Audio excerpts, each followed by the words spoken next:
So once your classmate has chosen their persona, let's go ahead and start the catch. All right, so Dawn has chosen to be a landowner. So she's going to try to embody the persona of someone going out west and trying to make their mark on the world. All right, so before we start the catch, there are some things that you want to avoid when taking pictures of the model. All right, first of all, Dawn's hair is down. It's going to be really hard for the software to make that into polygonal shapes. So I'm going to have her pull her hair back. And another thing that you're going to notice is she's going to be wearing glasses. Any reflective surface will not be able to be captured. So glasses or anything metallic, it just doesn't work very well. So I'm also going to have her take her glasses and probably her necklace off too. And once she does that, we'll get started on the capture. So I'm going to be using the camera for this, but remember you can use an iPhone or you can use your iPad. Anything that takes pictures, you can do it with. So you're going to have your model adopt their persona. Remember, Dawn, you're a landowner gung-ho for going west. Got it. All right? And you're going to want to start taking pictures all around the subject, okay? So I like to start a little bit lower than the model's eyes. So I'm going to start right here, and I'm going to fill the screen up with the model her head is right in the center, and it takes up about 1/3 of the screen. So I'm going to go ahead and remember that I'm taking a picture from this side, and I'm going to take a picture, and I'm going to move over about a foot, and I'm going to take another picture, and I'm not going to zoom in, I'm not going to change anything about the pose, and I'm just going to go around taking the same shots at the same height at the same level of zoom, over and over and over, until I've filled up 365 degrees of the model. So I'm going to go ahead and do this, and we'll come back when I've gone all the way around.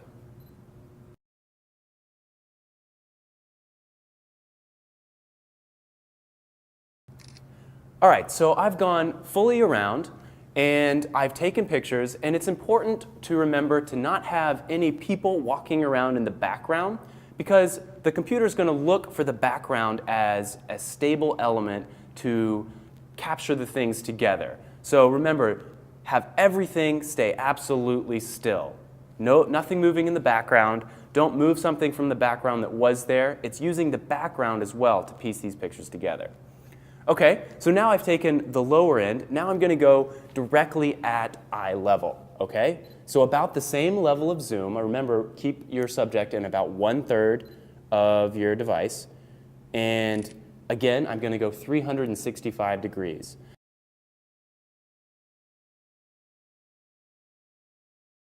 All right, so now I've made 2 full trips around. Now I'm going to do one more from above so that everything that I can see will be pieced together into a 3D object. So now let's start from above.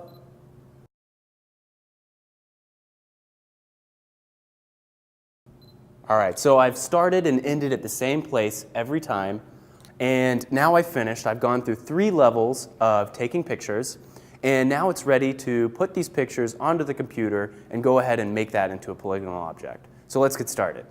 So once you've finished using your iPhone, iPad, or camera to take pictures, it's time to transform those pictures into a 3D shape. Since I used a camera, I'm going to use the web-based browser. But if you used your iPhone or your iPad, you can just do this all within the app. So first, let's go to 123dapp.com. To make the 123D catch, you're going to need an Autodesk account. It's free and it's easy. You just have to put in your email and your information. So I'm going to join 123D for free and put in all my information here, and they'll send me an email. So I've already got an account. I'm going to go ahead and log in, and I'll be right back. So I've logged in, and I'm at 123dapp.com, all right? And you can see up here at the top bar where it says Apps, it gives you a lot of different Autodesk choices. Now you can use any one of these for free, and we'll be using Tinkercad later, but I highly encourage you to play around with any of these. They're a lot of fun. They're all really easy to use, and I just highly encourage you to play with them. So for now, let's go to 123D Catch, and we'll go to the main Catch website. So you can see that you can use it 3 different ways. You can download it for your PC, you can download it as an app for your iPhone or iPad, or you can just launch the web app. And I'm going to go ahead and launch the web app. Okay, so here it is once it loads. And it starts by giving you some essential tips. We've already gone over how to do this, but if something goes wrong, I'd also recommend watching these little quick hints on how to shoot better. So once you've gone through these little essential tips, go ahead and just start a new project. So we've already taken our photo, so I'm just going to drag and drop. And as you can see, you're allowed up to 70 photographs.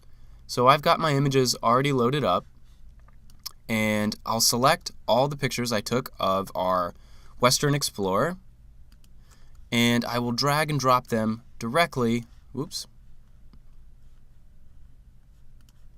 I'll select them again here. And I'm making sure that I select all the images, and I'm going to drag and drop them directly into this area right here. Okay? And it's going to load all these images into the browser, and it's going to create smaller versions. So once it's created these smaller versions, we can go through and uncheck any photographs that don't match. Alright, so I remember I took one, but she was blinking, so I'm going to try to find that one real quick. And here it is right here. You can see she's blinking in this one, but her eyes are open there. So I'm going to go ahead and select this one and just hit this X in the corner. Alright, great. And I want to make sure I have all the pictures of just her. I don't see any other pictures of any other capture. Alright, it all looks good to me. So I'm going to process the capture. And I've set it to low. That is a much faster way to do the captures. If you set it to high, it'll take a little bit longer, but you'll have a better resolution model. And so let's go ahead and process it and see what happens. Alright, so once you have started the process, it'll take you to your projects page, and you can see I have lots of projects here that the Artlab students have been doing. And this first one right here, this is the capture of Dawn, and you can see it has a gear on the cloud, so it's currently processing. And this status right here is telling you how far it's gone. So I'm going to go ahead and wait for this status bar to completely fill up, and hopefully it won't give me the cloud with an X through it. So I'll be right back when it's done thinking. Alright, so my model has finished up rendering. You can see it no longer has the cloud with the little gear. It had the cloud with the little check mark, meaning it was okay. If you have a cloud with an X, it means something went wrong. You might want to check your photos and make sure you didn't actually include a picture of something else in your group of photos. So let's click on this image and let's see what we got. Alright, so this is the main catch layout here. I can look at the model right here. I can see the pictures. I can see a snapshot of the model, or I can just get into the nitty-gritty and download it here or in here. So let's take a quick 3D look at it and see what came out here. Alright, so already I can tell it did a pretty good capture of the Artlab itself. Let's see how it did on capturing the model. If I middle mouse wheel, I can zoom in, and if I left click or right click, I can orbit around. Okay, I can tell that the model's pose is pretty good. Let's get a zoom in on the face. It looks like there's some problems. Yep, right there. It looks like it had a little bit of a trouble stitching in her face. I probably was missing a photo right there. Let's do a quick zoom in. So you can see I can zoom around. If I hold shift and left click, I can pan around. So that is the 3D viewer. Let's say it came out perfectly and I didn't have this problem where I'm gonna have to take a few more pictures. If I was ready to download, I could just hit this button right here, STL. If I wanted to take it into something like Maya and animate it, I could download it as an OBJ. But as an OBJ, it'll contain the mesh, the textures, the pictures here, so it won't just be the polygons. But just for right now, I'm going to download it as an STL. So that is ready for printing, and all I have to do is select that and download it. Okay, great. So it's going to download the STL, and that's ready to be converted. I would not print this just because it has all this extraneous stuff on the outside. I'll take it into another software and delete it out. Or you can actually edit it online through the 123D Catch. There's plenty of tutorials out there on how to do that. I think that's a little bit beyond the scope of this tutorial.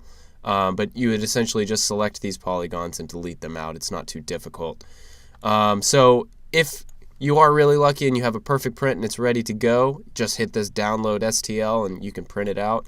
If I wanted to print it out, I could go ahead and print it out. I don't think it's going to be looking that great with all this extra stuff. But that's it. That's the basics. So there's my persona. There's my Explore into the West's pose. And Don did a great job of looking like this. And so I'm looking forward to seeing what you guys' poses are and what you guys choose to be representing from the 1860s. And I want you to have a lot of fun with this. All right, so enjoy, and we'll catch you in the next video.